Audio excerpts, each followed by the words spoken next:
Podcast.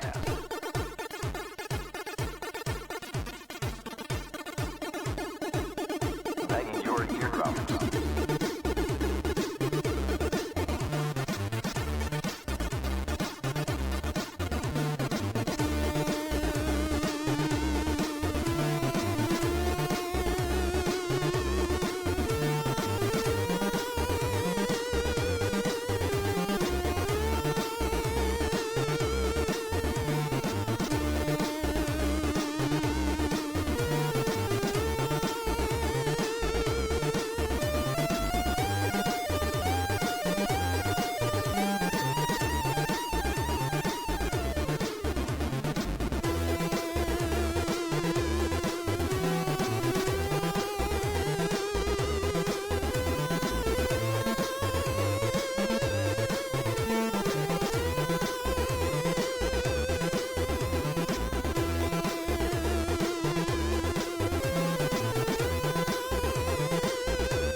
Hey, hello there.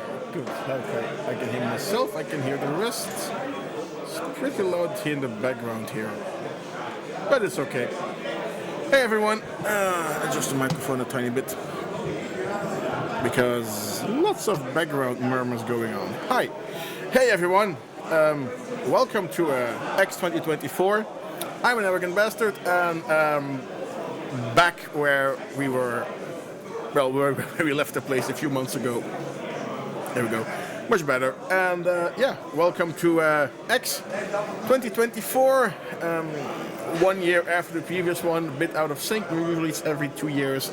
X will go back to its normal rotation every 2 years, starting, well, after this one. So next one will be in 2026. So yeah, you know what's coming. Good. We are going to start the evening program here pretty soon-ish. I believe we're going to have an interview with David Pleasance first. They are setting that up now at the screen for about an hour, and then we will have the music compo. For the music compo, of course, yes, don't be afraid, the cable will be there. And that is it. Do I have any other things to discuss at the moment? No, but we'll find out whenever we get to the point.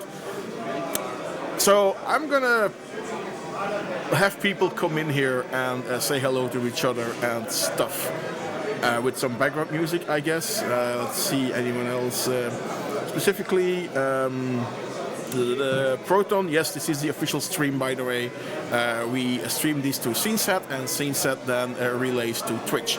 If you want to join the chat, which you see on your screen, please join on Twitch. Scenesat does not have this chat functionality.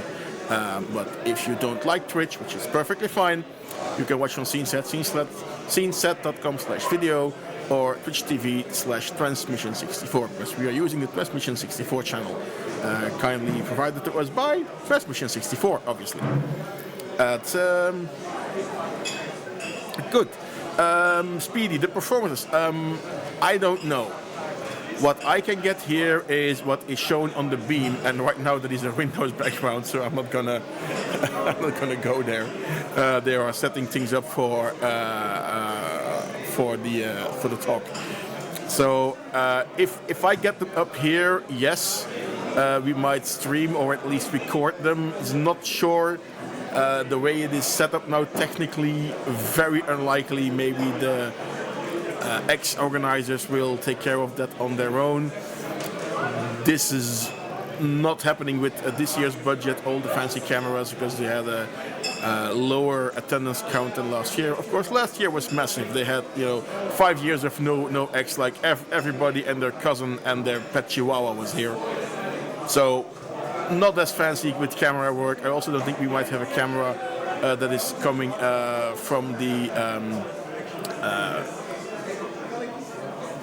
from the interview, so I will have to swap around a bit with the whole view and then with the slides, and I'll pump the audio in here so you can follow, but you might not be able to see everything what's happening on the stage, except move your head pretty close to the screen. So there. Alrighty.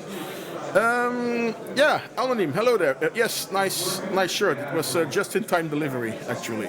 Hi there, everybody. Okay, I'm gonna now go to the organizers on the stage. Okay, we were a little bit smaller than previous year, but hey, what can you expect after COVID, right? But we're still having fun, right? Okay, I'm very proud to announce our special guest. It is David John Pleasance, who will take you back in time to tell us more about Commodore Inc. Please, David Pleasance.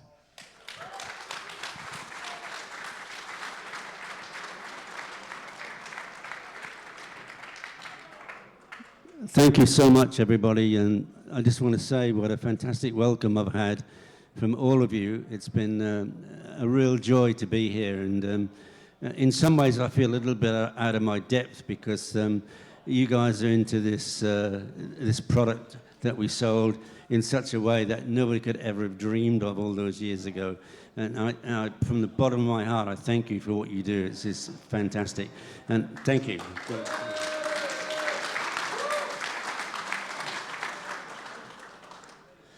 I have to start, I'm afraid, with a bit of an apology because I feel a bit embarrassed.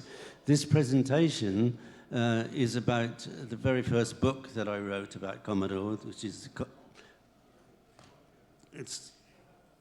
this one here, which is called Commodore: The Inside Story, and I'm going to give you the whole story in the presentation about what's inside the book, but I've sold them all already. So, I mean, obviously, we can buy it. You can buy it online and so on and so forth, and we'll make a special arrangement for you to be able to get the book, probably through Bart in the museum in Helmond, because it's one of the easiest ways, but we'll talk about that later. So I'm just embarrassed that I was hoping to be able to sell a whole shed load of these, but they've already gone. So I'm not sorry, but anyway, I just wanted to let you know. Okay, Commodore: The Inside Story. This is the true story of how Commodore, a once $1 billion... Put in a presentation. Oh, sorry. I didn't. Ah, thank you. This works also. No, that's the next slide. I don't want... Okay. Anyway, this is the true story of how Commodore, once was a billion-dollar corporation, went into bankruptcy, which, you know, actually, given today's circumstances, probably not such a surprise, but I think to all of us, it was. Right, this is me when I wore a younger man's clothes. And what I want to do is to give you an overview of my career at Commodore, which I hope will justify my right to produce this book, because I think you'll realize when you understand what level of involvement I had with Commodore over 12 and a half years, that it justifies me being able to write this book. So I was actually recruited in June of 1983 to sell the Commodore PET into the retail market. Now, they did not know, Commodore did not know, should they get a computer specialist who knew nothing about retail, or a retail specialist who knew nothing about computers. And I fit the bill quite well, being somebody who was a retail specialist. The interesting thing is that after only a few weeks, Commodore decided that they were not going to make any more pets. So I'd been recruited really under false pretensions, really. Anyway, luckily for me, at that same time, the 64 had been released probably about 4 or 5 months before, and the consumer division had its own sales manager, a guy called Paul Welsh, and he had a guy that was looking after the key accounts in retail, and he decided to leave. God knows why at that time. But anyway, he did, my good fortune. So I moved over to the consumer division and started selling VIC-20s and Commodore 64s. I'm going to skip through some of these things anyway. One of the things I did was to introduce new marketing initiatives. And I'm skipping right up to the launch of the Amiga 500 and beyond. And what happened there was that I came up with the concept that it's very, very hard to sell a piece of plastic with some keys on it, because it doesn't do anything. How can you market it? So I made the decision that from now on, we don't sell computers, we sell dreams. And the bottom line is that we produced a fantastic pack, which is called the Batman pack. And just to let you know about the circumstances, because this was a fundamental change in the way that Commodore European-wide marketed. I went to Ocean Software, who had just come back from Hollywood. They just paid $1 million for the rights to use the name Batman, the movie, on their new game. And I went to them with a ridiculous proposition. I said, gentlemen, I'm going to give you a proposition that you'll either have the guts to go with, or you'll send for the men in the white coats to drag me away. What do you want to do, David? I said, okay. I said, when's the game going to be released? And they said, September. I said, perfect timing. I said, what I want to do, I said, I want to produce a pack which is actually the Batman pack. It features Batman. The fact that there is an Amiga inside is incidental. I want you to give it to me exclusively for 2 months, so September, October, or October, November, whenever the product comes out. 2 months, I want it exclusively in the pack. You can't buy it on its own over the counter. I said, I want to pay you very little for it, and I only want to commit to 10,000 pieces. And 10,000 was a big gamble in those days, let me tell you. Anyway, they thought about it, and the first thing they said was send for the men in the white coats, because this is a crazy concept. Anyway, they said, look, David, they said, we've got a few concerns. I said, first of all, we think our dealers will be upset. If it's only available in the pack and they can't sell it, they're going to be upset. I said, well, actually, I think after a couple of days, they'll be pretty happy, because if this works, they'll be selling a £400 product vis-a-vis a £40 product. And as a retailer, I know what I'd prefer to sell. Okay. They said, David, we've just done our numbers. We estimate we've just paid $1 million, and we estimate it's going to cost us another $1 million to make the game. And based on those figures, we worked out how many minimum we need to sell to break even and how many we'd like to sell. And we're afraid that this activity will affect those numbers. And I said, well, gentlemen, it will. But I said, remember, I've got a much, much bigger marketing budget than you, and my marketing budget is going on Batman. Okay. And anyway, cut a long story short, they had the guts to go with it. And I'll never forget that. I think that was an amazing thing to do. The bottom line is exactly as I predicted. The dealers were upset for a couple of days. And after that, it was all forgiven. They didn't do the numbers they predicted. They did 5 times their highest estimate of sales. 5 times. And I didn't take 10,000 pieces from them. I took 186,000 pieces, because that's how many Batman packs we sold in 12 weeks at Christmas. 186,000 pieces, man. Which proves the concept that, that my idea was right. We don't sell computers, we sell dreams. I've done that. 186,000 Batmans. Anyway, as a result of that, I was promoted to Sales and Marketing Director in Commodore UK. And to be honest with you, I think rightly so. But what happened was that very shortly after, 2 or 3 months after, there was a vacancy for a general manager's position in Commodore Electronics Limited, CEL, based in Basel in Switzerland, which was the holding company for the whole group of Commodore. And I applied for that and got that job. And that meant I was looking after 35 countries. And these are countries where Commodore did not have an operating subsidiary. And so that included Finland and Turkey, and I actually opened up India and so on. It was a dream job for me because I loved to travel, and to get paid for it and do something you love was brilliant.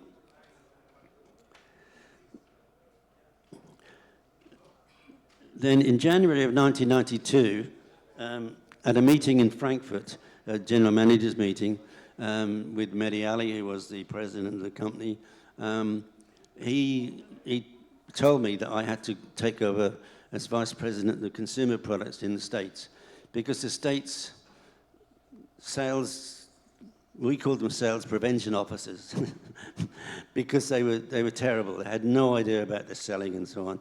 So, and he made me on the same day. I think it was the 5th of January. I think it was the 5th of January in 1992, and I was in Frankfurt. He said, "I want you on the 7 o'clock flight out of London, no excuses." Now, what he'd forgotten, because it probably didn't matter to him, 7 o'clock flight out of London was Concorde. So I did get to fly on Concorde once, which was rather nice.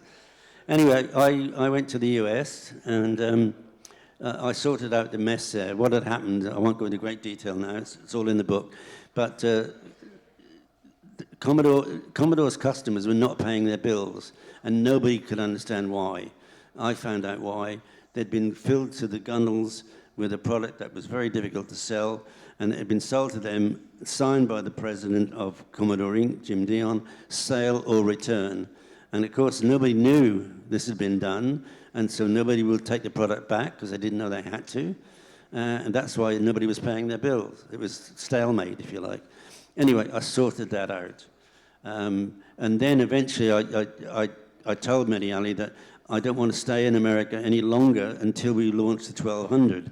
Because if I stay and keep selling into them, when we launch the 1200 in a few months' time, they're going to say, take all our 500s back, which obviously I didn't want to do. But if I left there and they reordered, it's on them, not on me. Do you understand what I was saying?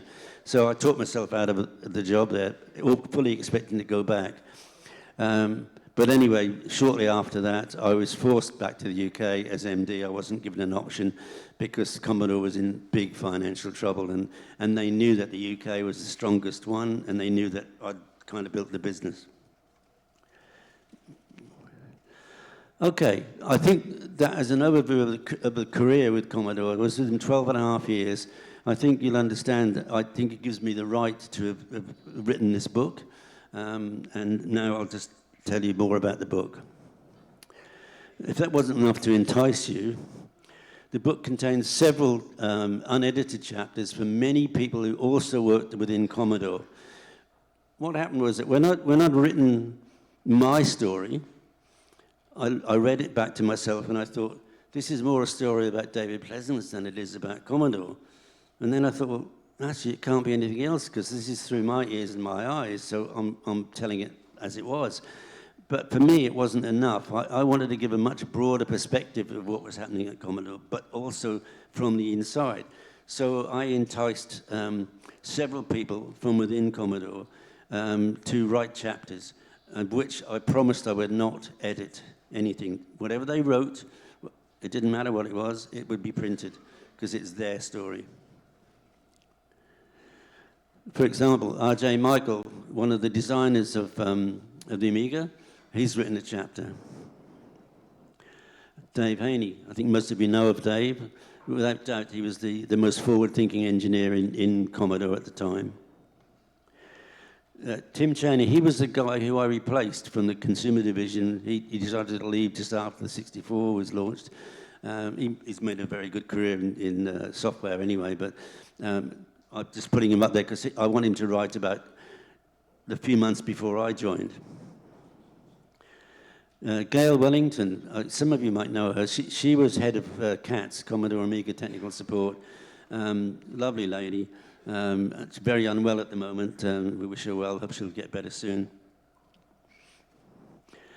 Dr. Peter Kittel, he was in Commodore Germany, and he was responsible for all of the documentation of virtually every product.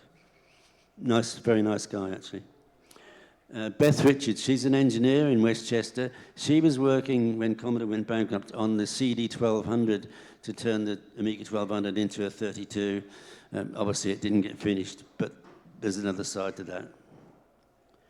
that. Miguel de Gracia, now, that's interesting. I wanted to put him in there because he was the son of Santiago de Gracia, who was the general manager of Commodore Spain, who I got on particularly well with. We loved to drink Rioja together. Anyway, he asked, Santiago asked me if his son could come and work with us. And he was an intern at Commodore UK, and very much under my wing, if you like.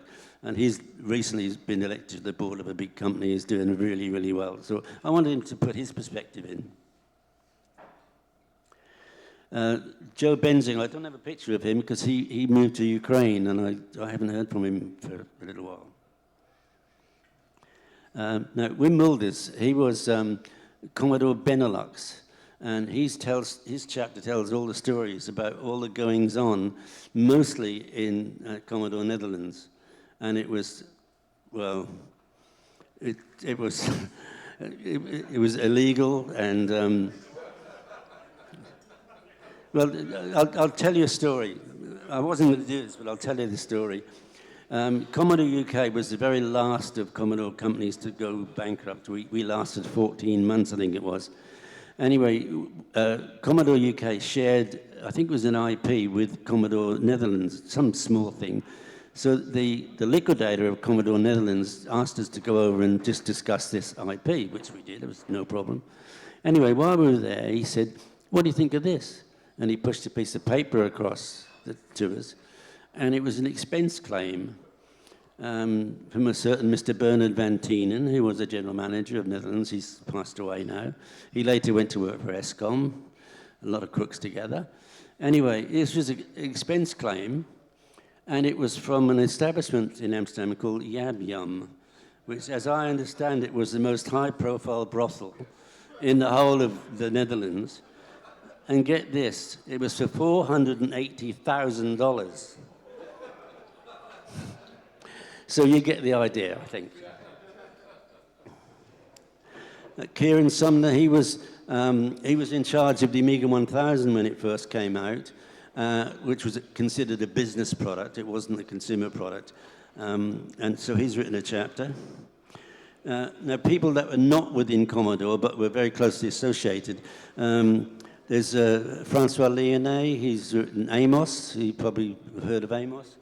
And also Steve Jones, who's his company is called Checkmate, and they've made new cases for the Amiga, and we recently just launched a whole range of monitors, fabulous things. So he's written a chapter.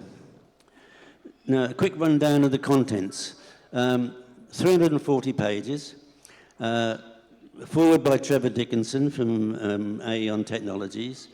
Now, part 1 is my contribution, and that has chapters 1 to 9.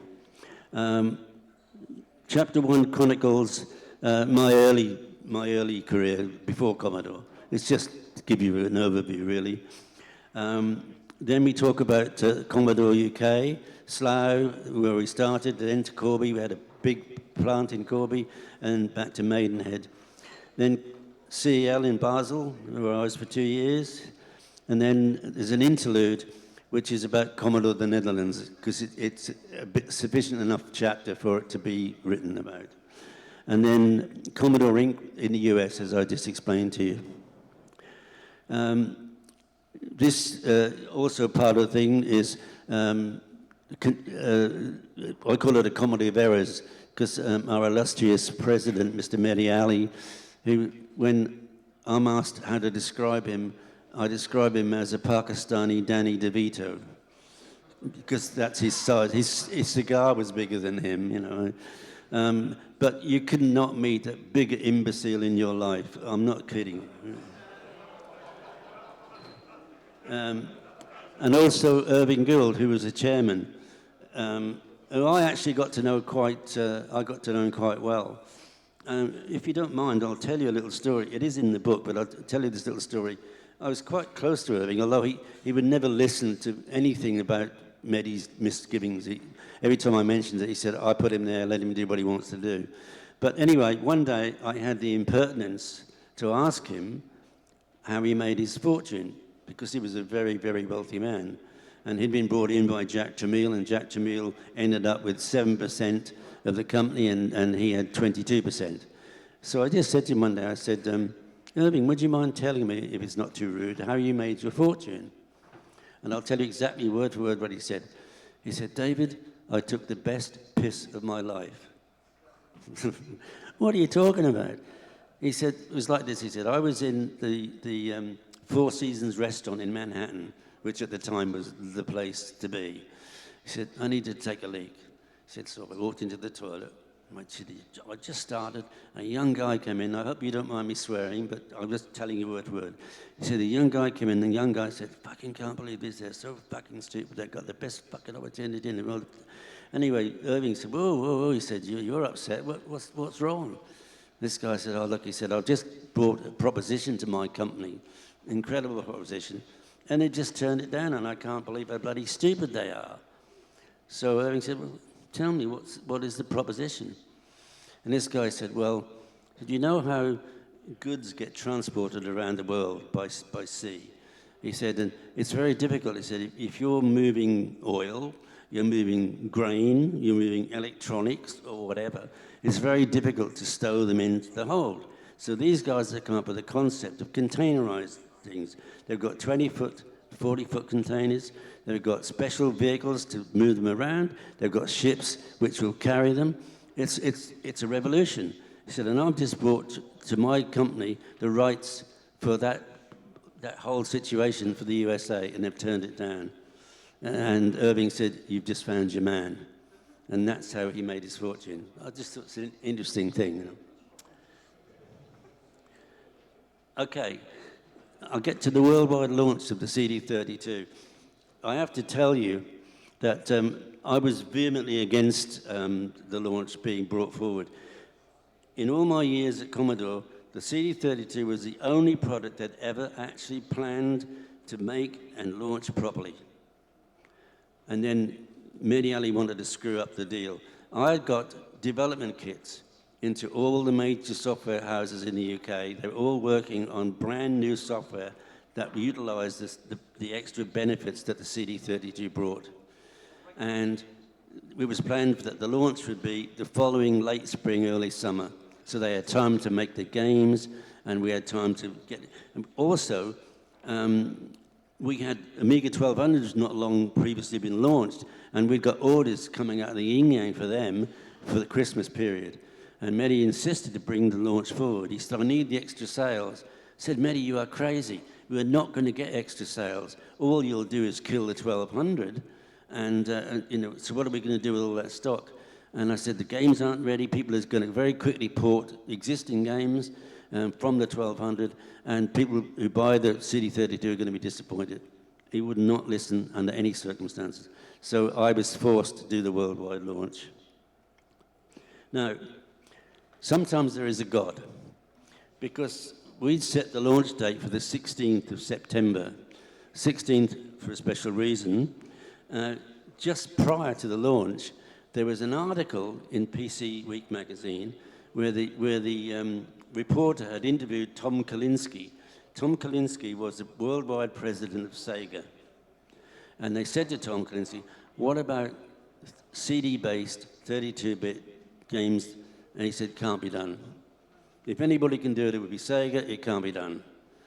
And it was reported. It was written down and reported. I went, thank you, God. Because I knew within a couple of weeks we were launching ours, right? So obviously we used that as part of our launch. Then maybe a couple of days later, I got a phone call from a guy who said, you won't remember me, David. He said, but you guys took some poster sites from us over the last couple of years. We've got poster sites all over the UK. He said, and you know how we work. He said, when you book a particular site, you pay 50% up front, and then when it goes live, you pay the other 50%. He said, I've got 3 prime poster sites in central London, which the guy's already paid 50% on, and now he's not going to go ahead with it, so I'll offer them to you for the other 50%. Oh, and by the way, one of them is right outside Sega's head office. Absolutely true, I swear to my life. So the reason why we picked the 16th of September, because 16 will never be the same again. And that was the invitation, that printed invitation that sent out to everybody. Again, I like to do things in a theatrical way, but they're also meaningful, and I think you'll agree that that kind of works. We did the CD launch, 32 launch, at the Science Museum, and though you won't know this guy's called Chris Evans. He was a radio DJ who ended up buying the radio station, doing lots on television. He was quite a megastar. He now owns one of the biggest collections of Ferraris in the world. Very, very, but we got him just at the right time, just before he made all his big money. Right. Now, getting back to Sega and the fact that they could not, they admitted they couldn't do it. I don't know if you've ever seen Sega's advertising, so let me just show you this. I've got to make it live. How do I do that? I can't remember. Come on, David.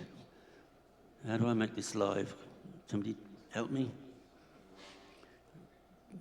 It's got to access. Do you know how to make that live? Yeah, it should be on there. It was. I tested it before, it worked, so I don't know why. Any PowerPoint specialists in house? Anyway, look, it doesn't matter. It doesn't matter. Their advertising used to be this good takes ages, to be this good, and they spin the word ages around, takes Sega. Very clever. That particular advert was awful, but anyway, so this is how we responded.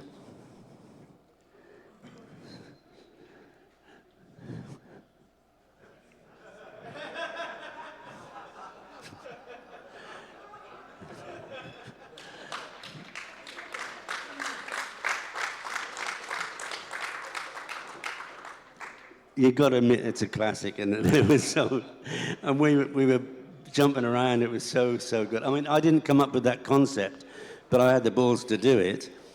Now, the interesting thing is that in those days, it was pretty much a cottage industry, and we all knew each other. I mean, I knew Nick Alexander, who was my equivalent.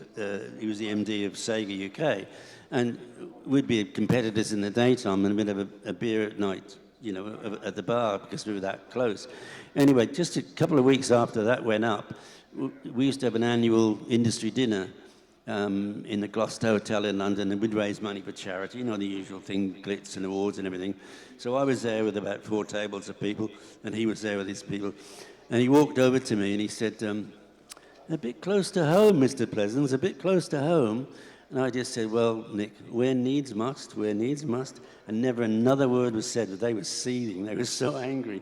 But they couldn't do anything about it because their boss had said it. He'd said, we can't do it, you know.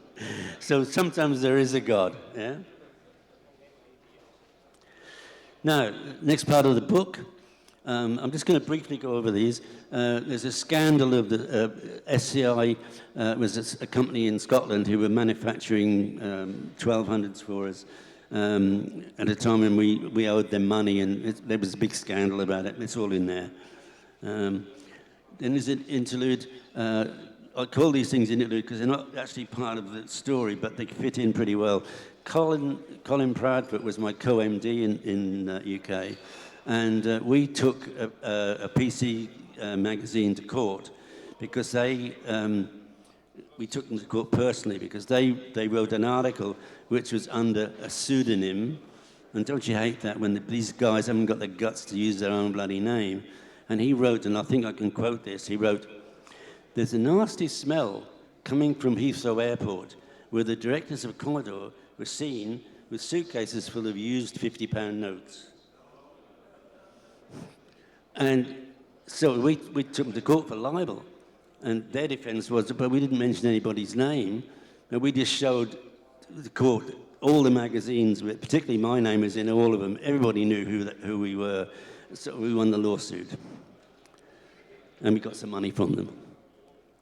And then the next is the management buyout, which Colin and I attempted to do. And we got cheated out of. And it's a very good story. And then Chelsea Football Club. It's interesting because at the very same time, or more or less, that Commodore UK sponsored Chelsea, and at that moment in time, it was the biggest sponsorship deal. Oh, yeah. At that time, it was the biggest sponsorship deal in football history. It's been superseded a zillion times since then. But at that moment in time, we paid out a lot of money. But interestingly, Commodore Germany sponsored Bayern Munich around the same time, and Commodore France, Paris Saint-Germain. So it's interesting that even though we did not talk to each other, we weren't even kind of allowed to, we obviously followed the same trend, which I think really shows how Europe was so much more advanced than the US, for example. All right, and then the next thing is after Commodore. Now, this is part 2, which is the chapters from the other people. So, one more untold Amiga story from R.J. Michael, and you'll see I put the Commodore C next to the people who actually were Commodore employees, and it's most of them. And then Dave Haney, then in the early days, Tim Cheney, the guy that said I took over from, Memories of the Soft Side from Gail Wellington, my time at Commodore Germany, Dr. Peter Kittle, Design Many and Ship Few, which is so true of Commodore, Beth Richards, Memories of a Young Recruit, is that Miguel de Gracia, and then Joe Benzing, who I said he's in the Ukraine and I haven't heard from him, so I hope he's okay, but who knows. And then people who wasn't in Commodore, like Francois Lyonnais, and he's how the Amiga changed his life. Death by Management is the Wim Mulders one, which is about how all the dodgy goings on in Commodore Netherlands. Then there's Kieran Summers' account of the Amiga 1500, and then there's Steve Jones, who he brought the Amiga 1500 to Kieran's attention, and there was a battle between them anyway. And then in the final part, there's quotes from various people and acknowledgements of photo credits and so on. So that's what's in the book. Now, this book is already available in German. We had it published, I think it was it came out in August last year. We actually had it, I was selling it at Gamescom. It's just been translated into Polish, and is ready to be printed. We'll run a Kickstarter for that. And it's currently being translated into Latin Spanish by, there's a museum in Argentina working with the local university, and actually they're going to be translating all 4 of my books. So that's really quite interesting. The book has been reprinted about 5 times, I think. The first time it was printed in Malta, then it was printed in Turkey, and the last time it was printed in India. We're following wherever the cheapest cost is. Okay, I'm just going to mention very briefly, well, I've got some over there. It's a trilogy of books that were written after Commodore the Inside Story. And just to tell you about this, I wanted to write a book about what happened to Commodore's trademarks, their logos, their IPs, and their patents after their bankruptcy. And because what happened was all of these vultures come in trying to get a piece of the action and making a quick buck or whatever it was. Some of them with good intentions and some of them with not good intentions. And in the meantime, of course, the technology has moved on and on and on and on. So I said to myself, what's the latest technology? Which, when I started the book, was the vampire board. And so I thought, this is the most perfect title, From Vultures to Vampires, which it's a great title, you must agree. However, what we didn't realize is that there was going to be 3 books, because we did so much research, there was so much information that we just did not want to leave out. You can't tell half the story. So the concept for 1 book into 3, and all 3 volumes are there. Volume 1 covers from 1995 to 2005, Volume 2 from 2005 to 2010, and Volume 3 covers 2010 to 2023. And it's a great read. If you're into that thing, which I think you guys certainly are, it's a good read. There's the books. I said I've got some. I've only got a handful here. So what you've got there, you've got 4 books which cover 4 years of research that cover 40 years of Commodore history. And I think that's worth a round of applause. Yeah.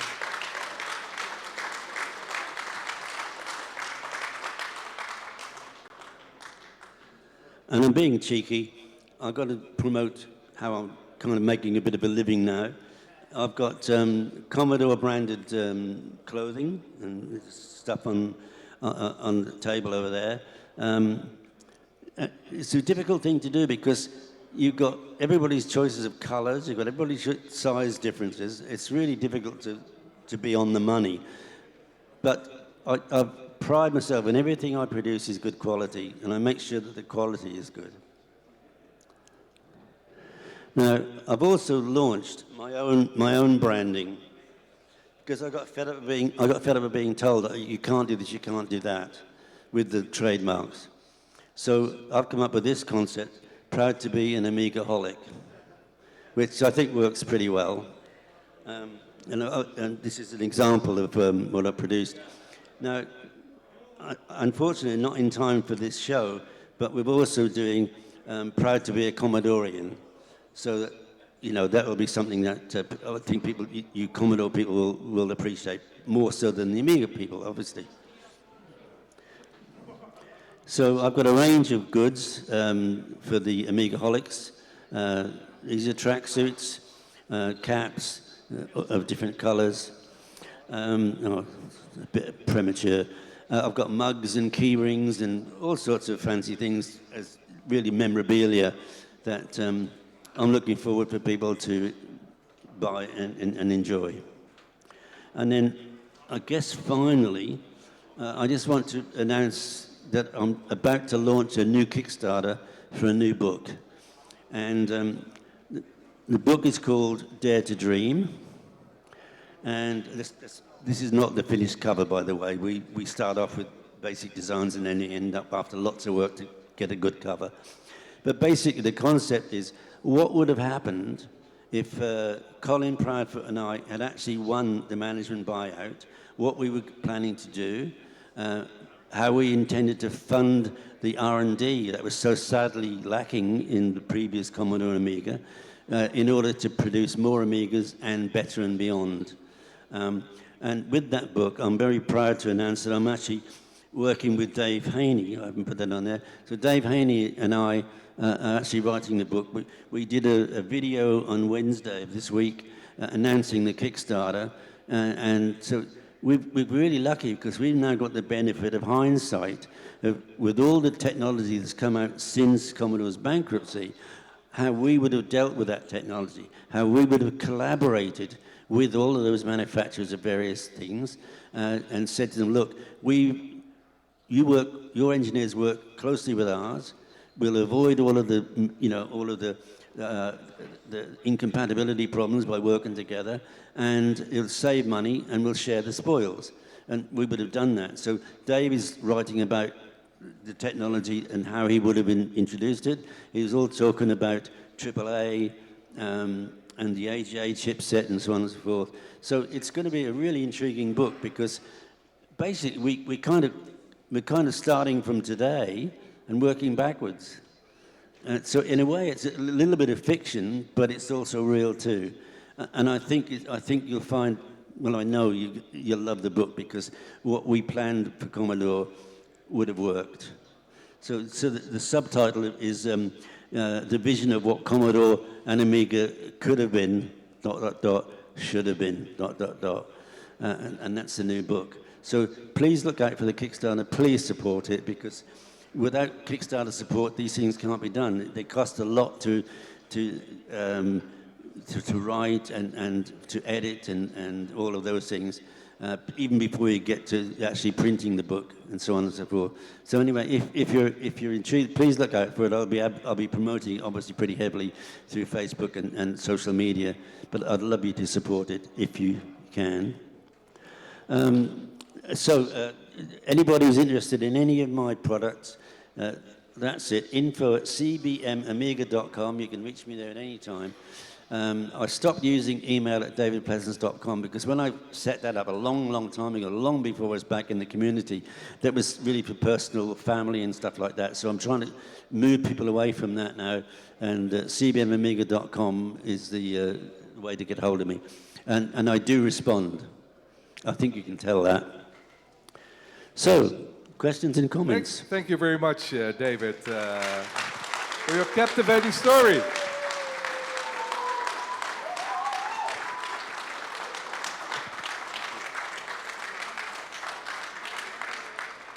As you see, we have some time left for questions. Of course, with all the people around here, it's very hard to get the questions going. So I will be walking around with the microphone. So if you have a question, please raise your hand, and I will get to you, and you can ask the question to David yourself. Not everybody at the same time. Don't tell me I'll answer them all. Yeah. Already.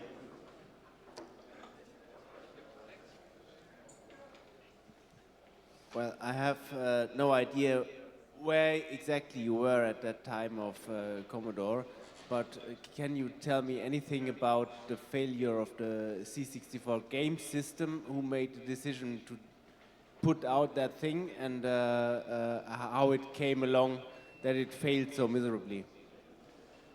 If I've interpreted your question correctly, are you saying how was it rejected? Is that what? The C64 game system, like the marketing the Commodore 64 as a games console, without the keyboard, Yeah. and games promotion, which at least partly failed to work on the system even. Well, the reason it was rejected and why it was a big failure, because it should never have happened. It was a backward step. Why would you go from something that delivers all your games and all those things, but you can actually work on, you can input into and do things with? Why would you want to go backwards? It didn't make any sense at all. Another example of Commodore never having a business plan. They didn't know what to do. And yet the worst thing is they never used to come to us at the front line and say, David, you're selling our products. What does the market want? What features do you need? What price point do we have to meet? They never, ever asked the question. Sorry, but I find that incredible. So it was a product invented by Commodore US, which was pushed to the UK. Is that the kind summary of the story? No, see, the trouble is that because they had no qualified management, the engineers, you know, whoever they reported to, and that changed all the time. After Jack Tramiel left, which is like 3 or 4 months after I joined the company, so I actually met him for about 30 seconds, but I really didn't know him. After he left, they had a whole tranche of new recruits, new head of engineering, new head of manufacturing, new head of production, and each person would come along to the engineers and say, what are you working on? Oh, I'm doing X, Y, Z. Oh, stop, we don't want to do that. Do this. So there was a whole load of products that were half designed or quarter designed or maybe even 99% designed that got canned by somebody new coming in. Again, it goes back to the fact that Commodore never had a business plan. So they were being, I guess they were being subjected to requests for certain things from certain people. But by good fortune, in my opinion, the game system was rejected, and I'm pleased because I honestly think it would have been a disaster way ahead of all the other disasters. Personally, that's my opinion. Thank you, David. Any other questions?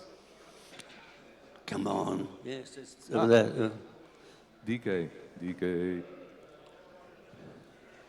From what I understand, the CDTV was actually the preferred product, and pretty much at the same time it was decided the C65 would never be built. So who took that decision, and why did they think that the CDTV would fare better in the market than the C65, which was actually a pretty attractive proposition because it was supposed to be price-wise in between the Amiga and the 64 and offer a lot of new features like dual SID chips and the 1581 built in and everything. So it was actually quite attractive. But somebody took the decision to go with the CDTV, and that was a massive failure. So maybe you can say some words about that. Yeah, I'm not very well informed really about either the 65 or the CDTV. However, what I can tell you is that the decision was made that all 64 technology was far less important than the Amiga technology, and therefore it didn't make an awful lot of sense to invest in a technology that we knew was dying eventually, whereas if we invested in the Amiga technology, which the CDTV was based on, and what they were incorporating was in those days featured discs and stuff like that. So I think that was the decision that was made. But the problem is, again, if you do not do your market research and you rely on somebody's gut instinct about how something is good, the problem with the CDTV was, A, it was way, way too early. People didn't understand it. It was very difficult to understand and very difficult to sell, because if you don't know how to get the best out of it, how can you demonstrate it and sell it to somebody? And that was one of the big problems with the CDTV, and it was the problem that ruined Commodore Inc. in the US, because they had sold into all the major retailers in the US, and I know this because I went out there to sort it out. They had sold into all the major retailers, including Sears. They filled them up with CDTVs. Can you imagine Sears trying to sell a CDTV? And they sold them sale or return. And it was written on a document which I witnessed by Jim Dion, who was the president of Commodore Inc., sale or return. So they couldn't sell them. They wanted to return them. Jim Dion never told Mediali or anybody else that they were on sale or return. He'd claimed his commission and his bonus from the sale, which was never a real sale. So you got a situation where all the major retailers in the US weren't paying their bills because they wanted their document honored, and nobody knew about it, and I had to resolve it. I did it. But I have to be honest with you, I was absolutely flabbergasted because I never knew Commodore ever as a lending library. We never did that. Why would you need to do that? But luckily for me, I managed to just think, on my feet a little bit. And I said to them, look, gentlemen, to be honest with you should never have been sold, this product, CDTV. It's very difficult to sell. And with all due respect to your staff, it's way, way out of their league. But what you should have been sold is Amiga 500, because that's a product that's more or less what sells itself. And I said, I'll tell you what, if you guys, I'll guarantee I'll take the stock back, because I have to do that. But if you guys could give me an order for Amiga 500s to the same value of the stock I'm taking back, so I don't actually start my career in the US with a negative, I said, I'll give you your own pack, your own Sears pack with your own software and everything else. And that's how I got out of it. And I had to do that with all the major retailers in the US. And I think it was about $750,000 worth of product I had to take back that Commodore didn't know they hadn't sold. I mean, no wonder they went bankrupt. Anybody else who has a question? Over here, look. Over there, behind you. Behind me? Ah, okay. Hi, thank you for being here. I'd like to know, the C64 sold right until the bitter end, and I would like to know, did it help to keep the company afloat from the profit side? Well, the honest answer is it did not survive until the end. In fact, if I can get my years right, because UK, believe it or not, we sold the most 64s of anywhere. And we kept it going because we put these bundles together with software in it and sold them as packs, all sorts of things, And then the time came when I knew that was our last Christmas, because the Commodore 64 used to fit a perfect socio-economic group who could afford to spend a couple of £100 but couldn't afford to spend any more. The Amiga was out of their reach. And there in itself is another story which I will tell you because it's very pertinent, is that when the 64 finally died in our eyes, I went to Mehdi Ali and I said, Mehdi, I've got this group of socio-economic people that I sell to who can't afford the money for an Amiga. So can we produce a very low-cost Amiga which can be upgraded as people can afford it? So I can keep that market. I said, I reckon we can get them to £249. So if you can make a product, however you cut it back, it doesn't matter, but it's an Amiga and it can be upgraded. Let's do that. And I said, whatever we do, let's call it the A300, so people know it's not better than a 500, and let's do that. So it was agreed. And then it went off, and the next thing I know, I got thousands of A600s in my warehouse, and the 600 cost more to make than the 500, would you believe? And it killed the 500 stone dead because they called it the 600, and the 500 was what we were making our money on. 500 was the golden goose, if you like. So we killed the 500.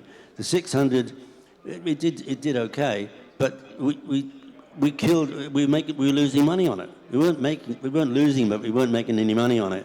So that's a decision that backfired. I mean, I honestly think that my concept of a product slightly more expensive than the 64, that would get people into the Amiga and so on and so forth, was the right thing to do, fill that gap. But when they made it the 600, I don't know who made that decision.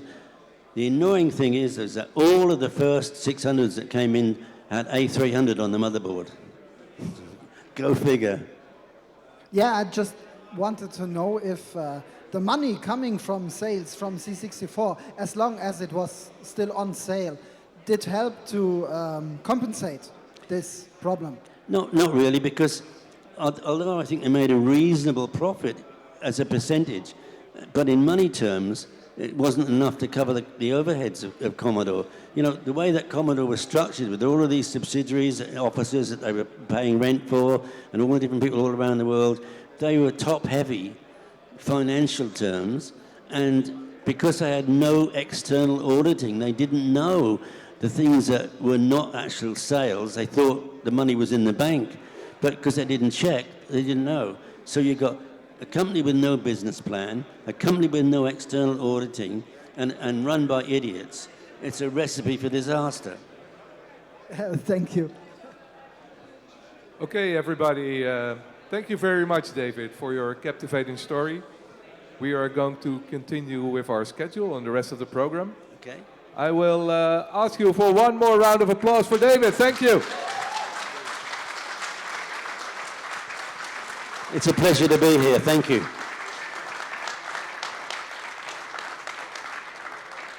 Next up is the music competition.